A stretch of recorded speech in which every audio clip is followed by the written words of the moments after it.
Nu, kā tad iet purva rūķiem? Labi iet. Tur viss izraksts līdz mālam. Tur viss līdz mālam izraksts. Šeit viss līdz mālam izraksts ir. Reku tur palicis. Bet tas ir rītdienai sagatavots.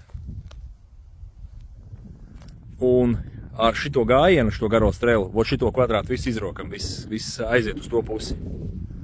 Un šo veco ceļu vietot no šitās vietas, kur ir grāvs, ar uz turien viss. Un tantiņa mazgājumais projām jau piekdienu pagājušo nedēļu. Tantiņa arī jāatļauj dzīvot. Mierīgi vecumdienās. Un tagad tā šitie trakie komentāri. Laipas, koki, ko tik jūs tur nerakstījāt? Veči, es neesmu pirmo reizi ar pīpu uz jumtu. Esmu ļoti daudz šādas objekts racis. Pirmkārt, sāksim par tām laipām, ka runā. Viņam ir 32 tonnas plus garā strela. Kādas laipas, kad tur ir apsis apakšā, tai, kur viņš stāv, divas kravas apsis apakšā ar 40 centimetru tilgalī. Un tās lauž pušu. Un ir tādas vietas, kur mēs nožāvājam, kur forši viņš iet, te, teiksim, ir forši viņš ciets, ir viss kārtībā, tur reku ceļš ir uztaisīts forši ir. Bet tas gals, tur ir 3 metri kūdra. Nu, viņš tā kā uz galēra stāv, viss kustās, tur, nu vienkārši tā kā vilni. Tu nokusties un vilnis tāds aiziet. Kādas laipas, ko jūs tur rakstat? Mazajam ekskavatoram, tas, kas man GCB 24 tonnīgais un ar cik viņam ir 10 metru strēli, tur ar zariem volakā saliec un kaut kāds baļķīši pa virsu, tās laipiņas. Aiziet, bet ne jau šitam ekskavatoram. Un vēlreiz, tā ir 32 tonnīga gara vafele. Mēs nodrošinamies tā, ka šeit ir ceļš, ja gadījumā kas. Un reku tur, kur tas ar tām kaudzēm pievilkšu klāt, tur arī zaru ceļš, ja gadījumā kas noslīd no baļķiem vai baļķi aiziet dibenā. Tur zaru ceļš. Ļoti uzmanīgi. Mazo 22 tonnas vai kaut kā 20 ar garo strēlu, tur tā kā sūd ar kūleņiem izvilkt ārā, bet tur ir 32.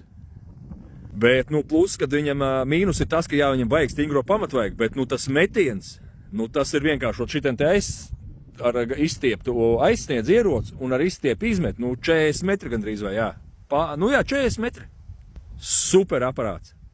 Vienīgais mīnus, jā, ka jābūt cietam pamatam.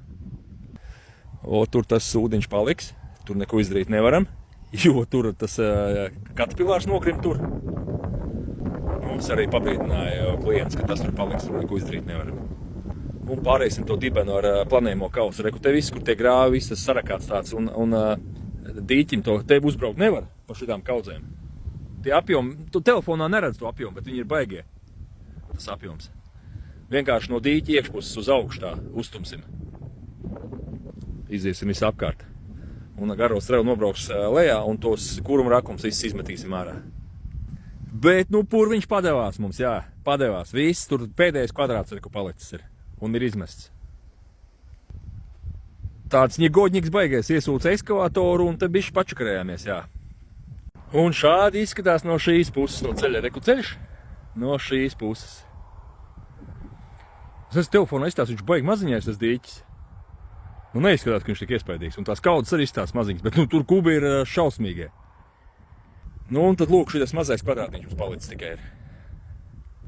Tā, kas bija runāts, jau sen ir izrakts. Te ir šis laukums, šitas ir kaut kur 5000 kvadrātmetri. Un tad, ja to kvadrātu izrok, tad ir otru 5000 hektārs ir aptuveni dīķis. Un tā mala ir mana iniciatīva, tas tur barterīts tāds tur višķiņ, tas viss tas valns.